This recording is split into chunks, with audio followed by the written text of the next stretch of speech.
Hello everyone, I've already talked about what is the use of indicator and which indicator is really important for you for acids and bases identification, and I've already talked about litmus paper. That is the important indicator that's there, and if you've not watched the video yet, then you may visit that video and you may watch it for more guidance. Now I'll be straight away starting with acids and bases. Let me tell you in brief कि acids क्या है and bases क्या है, right? हमने कुछ points पढ़े थे. Acid जो है वो आपके एक्वस सॉल्यूशन में H प्लस आयंस लिबरेट करते हैं, H प्लस आयंस देते हैं. तो जो सब्सटेंसेस आपके H प्लस आयंस देंगे वो आपके एसिड है, और जो सब्सटेंसेस आपके एक्वस सॉल्यूशन में OH माइनस आयंस देंगे वो आपका क्या है, वो बेस है. ठीक है, तो एसिड और बेस आपको क्लियर हो गया. आयंस के बेसिस पे फिर इनका टेस्ट क्या है, इनका लिटमस पे क्या कलर चेंज है क्या नहीं है. तो लिटमस का ऑलरेडी मैं डिस्कस कर चुकी हूँ. Let me talk about the test as well. Acid जो होते हैं बेटा वो आपके सार सब्सटेंसेस होते हैं, ठीक है, खट्टे होते हैं, और बेसिस आपके बिटर सब्सटेंसेस होते हैं, कड़वे होते हैं, राइट. सो आज हम जो इस वीडियो में कवर करने वाले हैं वो हम ये कवर करने वाले हैं कि एसिड और बेस की रिएक्शंस जो है ना मेटल्स के साथ और बाकी चीज़ों के साथ, मतलब कार्बोनेट्स के साथ कैसी होती है, तो उस चीज़ के बारे में हम जानते हैं. So I straight away take you to NCERT page number 19, and अगर आपके पास भी बुक है तो आप बुक रख के इस वीडियो को देख सकते हैं, राइट. अब देखिए, ये एक्टिविटी जो NCERT की यहाँ पे गिवन है बेटे, ये काफ़ी इंपॉर्टेंट एक्टिविटी है. This is important activity as पर NCERT. ठीक है, इसमें हो क्या रहा है, आपको कुछ चीज़ें ध्यान रखनी है. वो ये ध्यान रखनी है इस एक्टिविटी में. देखिए, आप एक्टिविटी में आपको ये बोला गया है कि आपको रिएक्शन करवानी है जिंक के ग्रैन्यूल्स की. जिंक ग्रैन्यूल्स मतलब छोटे छोटे जिंक मेटल के पीसेस, ठीक है, उसकी रिएक्शन आपको करवानी है डाइल्यूट सल्फ्यूरिक एसिड्स. ठीक है, तो बेसिकली ये क्या करवाना चाह रहे हैं, आपकी मेटल्स की रिएक्शन करवाना चाह रहे हैं एसिड के साथ. तो जब आप जिंक ग्रैन्यूल्स की सल्फ्यूरिक एसिड के साथ रिएक्शन करवाते हो, उसकी इन्होंने क्या दे दी है, आपको एक्टिविटी दे दी है. बट इस एक्टिविटी के थ्रू वो आपसे क्या पूछ सकते हैं कि what are the observations, what is the reaction. Since आपने चैप्टर नंबर 1 ऑलरेडी पढ़ा हुआ है which is about chemical reactions and equations, so you are pro in writing chemical equations, right? And believe me, you have to practice it a lot, because this is really new thing for you when you enter into class 10th from 9th, so you have to practice it, right? So I am believing that you've already practiced and you are master of chemical equations and reactions. So let's just basically give you the just कि यहाँ पे हो क्या रहा है. ठीक है, अब देखो बेटा, इसमें हमने क्या किया है, हमने यहाँ पे एक आपका ले लिया है टेस्ट ट्यूब. ठीक है, ये आपका टेस्ट ट्यूब ले लिया है हमने यहाँ पे. इसमें हमने जिंक के ग्रैन्यूल्स डाले, इसमें हमने जिंक के छोटे छोटे ग्रैन्यूल्स डाले. फिर हमने क्या ऐड किया है, इसमें सल्फ्यूरिक एसिड ऐड किया है, सल्फ्यूरिक एसिड H2SO4. अब हमने इसको यहाँ पे एक हमने कॉर्क लगा दिया है, और जिसके अंदर हमने यहाँ पर से डिलीवरी ट्यूब को डाला हुआ है. किसके अंदर, सोप सॉल्यूशन के अंदर. अब ये इसका काम क्या है वो मैं अभी बताती हूँ. बेटा, जब आपका जिंक सल्फ्यूरिक एसिड के साथ रिएक्ट करता है ना, तो वो एक गैस लिबरेट करता है. क्या करता है, गैस लिबरेट करता है. और जो ये गैस लिबरेट हो रही है, हमें ये चेक करना है कि ये गैस कौन सी है. तो हमने यहाँ पे डिलीवरी ट्यूब लगाया. डिलीवरी ट्यूब लगा के अब हमने सोप सोल्यूशन में इसको यहाँ पे पुट किया, तो हमने देखा कि कुछ बबल्स बनने लगे. ठीक है, कुछ बबल्स बनने लगे. अब हमें अभी भी नहीं पता है कि ये गैस कौन सी है, हम अभी भी कंफ्यूजन में कि गैस कौन सी है. तो हमने क्या किया, हम एक यहाँ पे कैंडल लेके आए हैं, बर्निंग कैंडल लेके आए हैं. जब हम कैंडल लेके आए ना, तो हमें ना पॉप साउंड आया, पट करके आवाज आई. ठीक है, वो पॉप साउंड क्या इंडिकेट कर रहा है आपका बेटा, आपका इंडिकेट कर रहा है हाइड्रोजन गैस.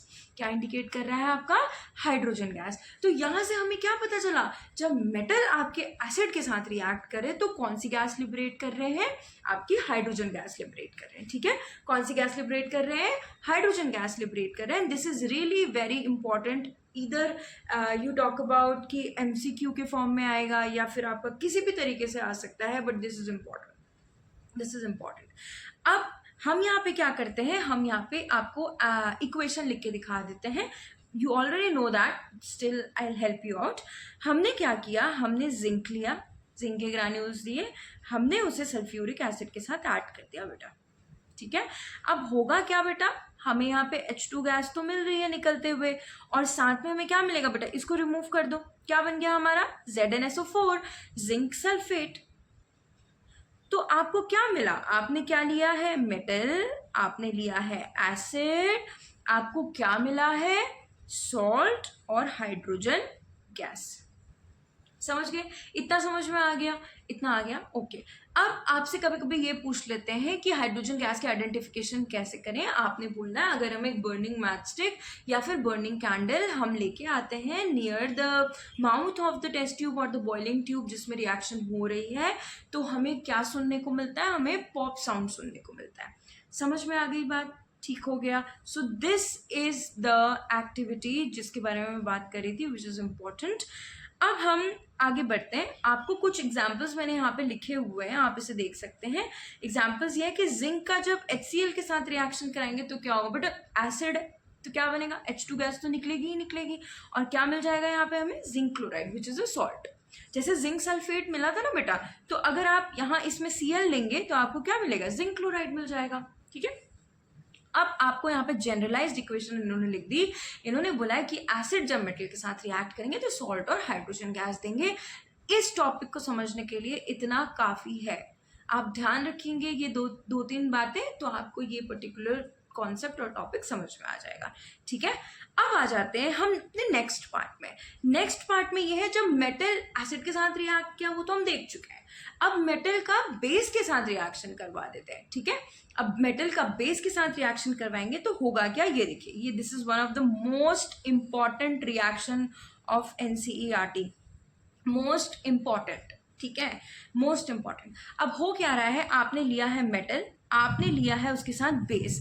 अब आपको देखना है कि यहाँ पे बनेगा क्या, मैम ये क्या बन गया, ये तो हमने कभी देखा ही नहीं। तो आपने इसको कैसे याद रखना है, आप देखिए बेटा, यहाँ पे आप एक चीज देखिए कि जब बेस के साथ भी मेटल रिएक्ट कर रहा है ना, तो कौन सी गैस दे रहा है आपको, हाइड्रोजन गैस। तो इसमें तो आपको कुछ नया याद नहीं करना, आप ऐसे देख लीजिए कि एसिड और बेस दोनों के साथ कौन सी गैस देगा आपका, अगर मेटल हम रिएक्शन करवा रहे हैं एसिड बेस दोनों के साथ तो हाइड्रोजन गैस देगा। इतना क्लियर हो गया। अब दूसरी चीज ये, मैम ये कैसे याद करें, अब आपको कुछ चीजें ध्यान रखनी पड़ेगी यहाँ पे। बेटा आप फॉर्मूला बनाना जानते हैं, कैसे बनते हैं फॉर्मूले, अगर आप नहीं जानते तो आप प्लीज, अगर मैं क्लास 9th की वहां तक वीडियो तक मैं पहुंच पाई जहाँ पे फॉर्मूला बनाना होता है, आप प्लीज उसे वॉच कर लीजिएगा, आपको बहुत हेल्प मिलेगी, ठीक है। तो अब यहाँ पे देखते हैं हम, हमारे पास कौन है बेटा, हमारे पास है सोडियम, ठीक है, सोडियम, और हमारे पास कौन है, जिंकेट, ZnO2, और इसके ऊपर जो चार्ज होता है 2- का होता है, और सोडियम के ऊपर चार्ज होता है वो कितना होता है बेटा, +1 होता है, ठीक है। अब हमने क्या करना है, इनको क्रॉस मल्टीप्लाई करना है, और हमारे पास फॉर्मूला क्या आ जाएगा बेटा, Na2ZnO2। समझ गए। अब ये ही जो बात है जो यहाँ पे इन्होंने लिखी हुई है, और ये इन्होंने लिखा हुआ है, and this is sodium zincate. इसको याद करने के लिए ना बच्चे कुछ ट्रिक्स बनाते हैं और वो ऐसे भी याद कर लेते हैं एज अ सॉन्ग। वो हमारा सॉन्ग आया था ना, नाटू नाटू नाटू, तो इन्होंने इसको ऐसे बना लिया, नाटू जन आटू, जिसमें नाटू मतलब Na2, जन मतलब Zn, और आटू मतलब O2। So people make it, या एंड अगर आपको चीज़ें याद नहीं रह पाती हैं तो you can also make your own things.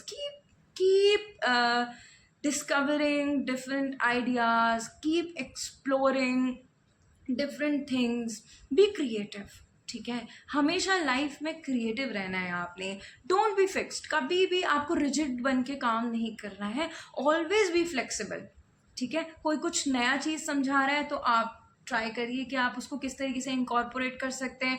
कोई कुछ अच्छा पढ़ा रहा है या कुछ अच्छा बता रहा है तो उसको आप अपने नॉलेज के अंदर रखिए, आप उसको मतलब अपना पार्ट बनाने की कोशिश करिए। ऐसे नहीं कि मुझे तो ये ऐसे याद है तो मैं तो ऐसे ही याद करूँगा, ऑलवेज बी फ्लेक्सिबल, ठीक है।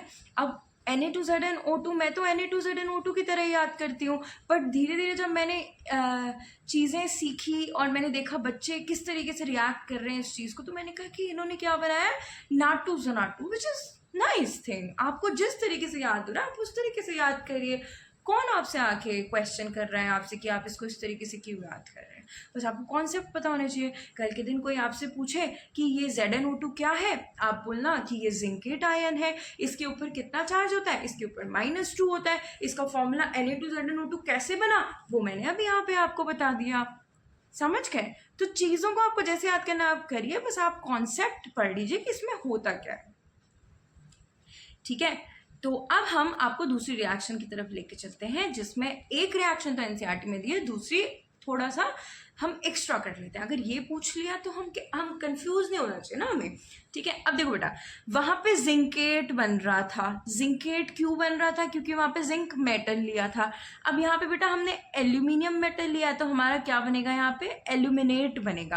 अब एल्यूमिनेट के ऊपर जो चार्ज होता है ना वो -1 होता है, तो फॉर्मूले में 2 वो तो आने से रहा इसमें, क्योंकि अगर Na का +1 है, एल्यूमिनेट का AlO2 -1 है, तो दोनों का 1 आ गया, तो NaAlO2 बन गया। ठीक है, और गैस कौन सी निकल गई? यहाँ पे हाइड्रोजन गैस निकल गई। सो बेटा दिस इज सोडियम एल्यूमिनेट, और जो हमने यहाँ पढ़ा ये है sodium zincate. I hope this is clear with you are clear with this particular thing, और ये बात आपको अब क्लियर हो चुकी है, अब आप इसमें कंफ्यूज नहीं होंगे, right? So this is it for today's video. In the next video I'll be talking about metal carbonates की reaction करवाऊंगी आपकी acids और bases के साथ। ठीक है, so see you in the next one. Till then, take care.